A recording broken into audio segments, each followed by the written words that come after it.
France has warned that it will recognize Venezuelan opposition leader WION Guaido as interim president if Nicolas Maduro does not announce a presidential vote by Sunday night. France's European Affairs Minister issued the ultimatum while dismissing Maduro's proposal of an early parliamentary election as a farce. The Venezuelan leader has ignored the demands but has reiterated his position to bring forward elections slated for the end of 2020 to this year. Turkey says the countries which have recognized Venezuela's self-proclaimed interim president WION Guaido are fueling Venezuela's troubles and punishing millions of people.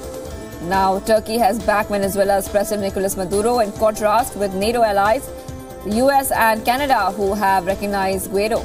Turkey's President Tayyip Erdogan called Maduro last month and in fact backed him. British Prime Minister Theresa May says she would seek a pragmatic solution to a parliamentary impasse over the terms on which Britain leaves the European Union when she tries to reopen talks with Brussels. Members of Parliament who last month rejected May's Brexit deal with the EU have instructed her to return to Brussels to renegotiate the arrangements for Northern Ireland. With less than 2 months until Britain is due to leave the bloc on March 29th, concerns are growing over the risk of a disorderly no-deal exit. Pope Francis has arrived in the UAE, becoming the first pontiff to visit the Arabian Peninsula. The Pope will be taking part in an aftermath competition, an interfaith competition. He was welcomed by Abu Dhabi's Crown Prince Sheikh Mohammed bin Zayed Al Nahyan. Shortly before departing for Abu Dhabi, Pope highlighted the plight of Yemen's people and urged all the sides to implement a peace deal. Television footage showed Francis being greeted on arrival by Abu Dhabi's Crown Prince, who escorted him to meet Sheikh Ahmed Al Tayeb, the Grand Imam of Egypt's Al Azhar Mosque. Iranians are celebrating the 40th anniversary of Islamic Revolution by a special exhibition of locally made military hardware, including missiles and drones. The Tehran exhibition displayed some 500 items of Iranian-made military hardware. The missiles include a solid fuel Sejil rocket, which has in fact a reported range of 2,000 kilometers. Visitors to the exhibition appear impressed with the wide-ranging display of weapons. An Israeli election are nearing. A campaign by political parties has gathered steam. Giant billboards of a smiling Donald Trump shaking hands with Prime Minister Benjamin Netanyahu loomed over the main entrances to Jerusalem and central Israeli city of Tel Aviv. Trump is popular in Israel because of his tough policies towards the Palestinians and his transfer of the American embassy from Tel Aviv to Jerusalem. Netanyahu is favourite to win the election, but opinion polls show one of his toughest challengers, former General Benny Gantz, making gains.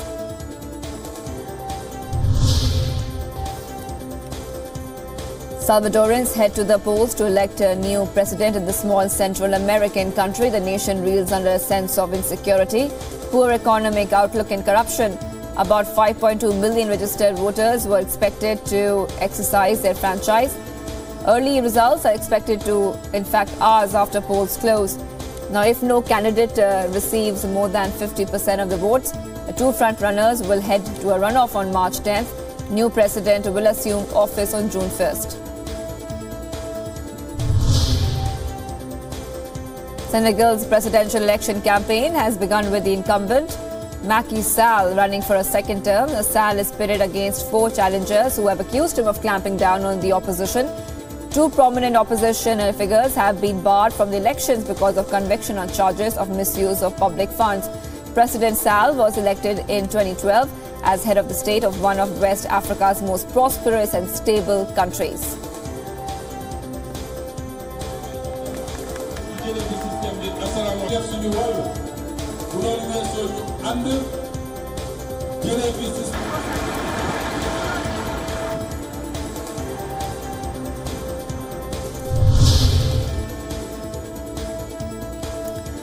Poland's first openly gay politician launched a progressive political party aimed at challenging the EU country's governing right-wing party. The move by Robert Biedroń comes as Poland gears up for elections, both domestic and European, this year.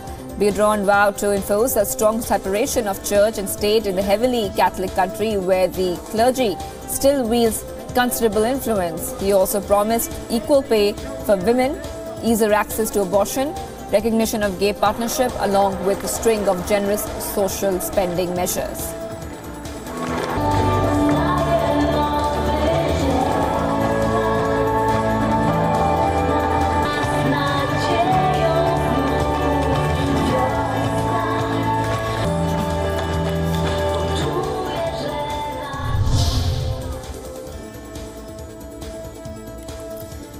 Police in Cape Verde have destroyed more than 9 tons of cocaine and detained 11 Russian sailors suspected of smuggling the drug.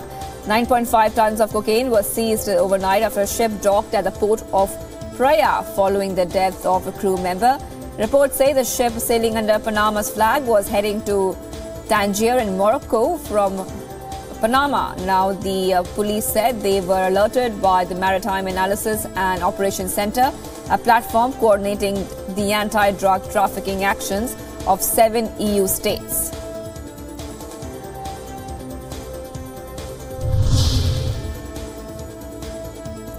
President Xi Jinping extended greetings to Chinese people of all ethnic groups ahead of the Spring Festival. In his address, Xi noted that Chinese people had a hard but fulfilling year. The Chinese leader also called for maintaining social stability and sustainable development, adding it is important to lay a sound foundation for building a moderately prosperous society. Xi also pointed out that China has become an aging society and the country needs to promote the traditional Chinese value of respecting and caring for elders. Two people were killed after a small plane crashed into a home in Orange County in California. Aerial images showed plumes of smoke rising from the roof of the gutted house in the suburban city of Yorba Linda. A plane crashed and landed in the backyard of the house. The fate of the pilot and the number of people aboard on the plane remains unknown. 2 people have been hospitalized as well.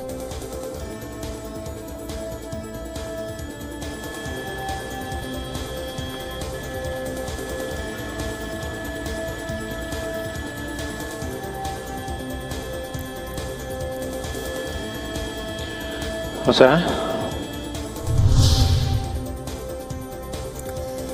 A bus crash south of Moscow killed at least 7 people, leaving 32 others injured. The bus carrying 45 people tipped over and crashed on a local road about 190 kilometers south of Moscow in the morning.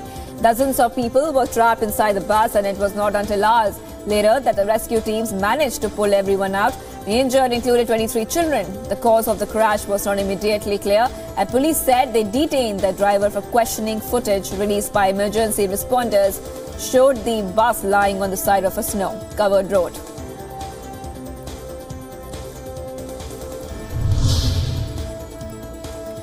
A sheriff's deputy has been shot and killed during a 12-hour standoff at an apartment complex in Ohio that left another deputy wounded and suspect in custody.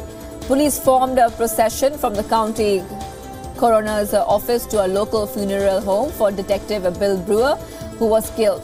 Authorities say they got a call from a man who said he believed someone was inside his residence. The caller then said that he was armed and eventually told the dispatcher that he was suicidal.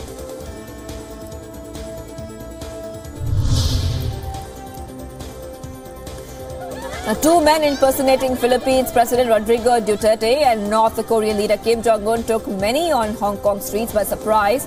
The duo walked into a Hong Kong church popular with the city's Filipino community, and soon distracted worshippers broke into cheers and took photographs of the impersonators. They settled down for the hour-long service, but many continue to grin and glance at him.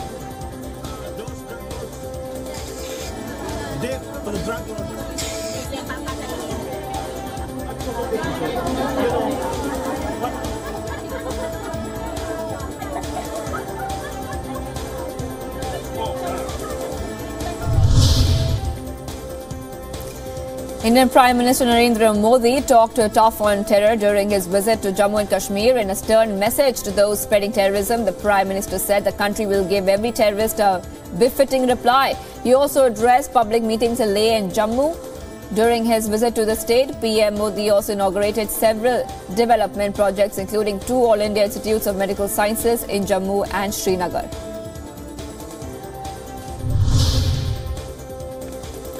Authorities in India's northeastern Manipur rescued over 60 women during anti-trafficking operations. Of the 67 rescued during raids near Moreh, which lies near the India-Myanmar border, 65 are women and 2 men are suspected. Trafficker accompanying them was also arrested during the operation.